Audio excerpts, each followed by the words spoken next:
So we put this image up. This brother standing out, got locks, got on some heavy gear. In the foreground is a 1964 Chevy up on 20s, and he got all sorts of jewelry. And the question became, who is he? And the kid says, just say, a brother on the block. No, that's not what he is. That Chevy up on 20s, what does that tell you? Can anybody afford to do that? With all them drugs, with all the jewelry he had on, can anybody do that? And what type of image? Now, if he had a shirt and tie on, like we are dressed, what type of image is that? But in our kids' minds, they believe that that's acceptable. And that's standard for what they need to do because everybody else around them are doing it. And there's another argument we have. N-I-G-G-E-R. On the meaning of that word. And I said, it's still a hurtful word. Y'all can do whatever y'all want. I didn't grow up with a hurtful word, and the rest of the world don't see it as bros coming together. It's a hurtful word. My point is, they've internalized this whole thing significantly different than what we grew up with and how we saw things in our world and what we strive for. Now, some of us came through the best time for black men in America, the 60s. Now, look back on it. It was a blessed time. Best time to be a black man in America. Let's be honest, the 50s, 40s, and the 30s wasn't a good time, but 1961 to 1968 was pretty good to be a black man in America. It was. Now, what did he say? Right on. It was a good time because we could do this. And we could talk that stuff, you know? And we could believe that stuff. Most people don't know that. But boy, when them 70s and 80s came on, wow. Ronald Reagan and Willie Horton and anti-black everything, and the problems of America with black, everything was a black problem. Those symbolisms that we see in black men cause us the problems that we have today. It's difficult to always see what I've just described. We assume something else magically has happened, but no, nothing magical. It's been a cyclical change over time, and that the laws have been restructured to become much more punitive. Socially, our structures have changed, and how we see each other, things have changed. Now, the movies of the 60s lead me into the movies of the 2000s and 80s. I mean, House of Pain. God. I don't know how y'all deal with that, but I just, and Meeting the Browns, I go, oh. Amos and Andy, Kingfish. Do y'all remember that? Stepping fish, yeah, I'm in the blood, I go get what y'all want. Y'all remember those images? And how hard we fight against it, but we don't fight against the Pains and the Browns. Why? Help me now. Why don't we fight against the Pains and the Browns? And because it's done by a black man, is that the reason we don't do it? I think so. Is that the reason? Yeah. Because that fool with all them Technicolor clothes he got on, I know where I've seen that fool out somewhere before. And they just be running, and kids do what? They internalize that. The best TV show on TV in my mind is Lincoln Heights. For those people who are able to see it. The guy's a cop, got a family, take care of himself, but it's relegated to a time that most people can't watch it. It's a good show. You know, they're rerunning the World of Difference. They're rerunning the Cosby Show. And I get in fights over Tyler Perry. I don't know where y'all sitting. I really don't care, but I'm going to talk about him anyway. He has an interesting way of doing things. I watched what Bill Cosby did in the Cosby Show and in A Different World.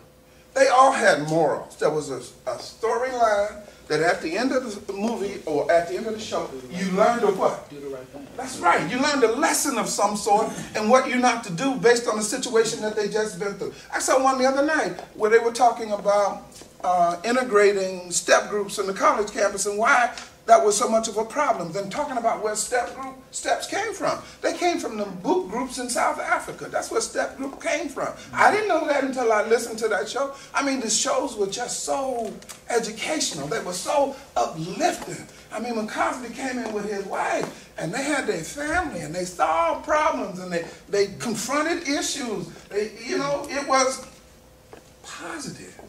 It was uplifting. So if you look around our little boys now and you ask why they where they at, look at the environment in which they were, the music, the movies, how people perceive them, and how they perceive themselves. The only thing that kept us from buying all those negative images about us that existed at that time were those people around us. They reminded us that there was Frederick Douglass, that there was a W.E. Du Bois. They told us about those people. They countered those images that we were getting in the rest of the world. They told us about the Allen family, what they did for the AME Church. They told us about all those things. They gave us books and we read those things. And it buffered us from what? That negative world out there. Because the negative world said that all black men are lazy, toothless, and need to be controlled. I met a black woman in Cleveland about 3 weeks ago. And we got to be friends. And we called and we was talking on the phone one day about black male, female. She said, I was taught never to see a black man as an equal. I said, what? I had to shift gears. You were never taught to see a black man as an equal. No. She said, I was taught by my mama that a black man, you need to count your money, you need to keep their eye on them, and you need to control them at all times. Yeah, but that's how our mama taught her.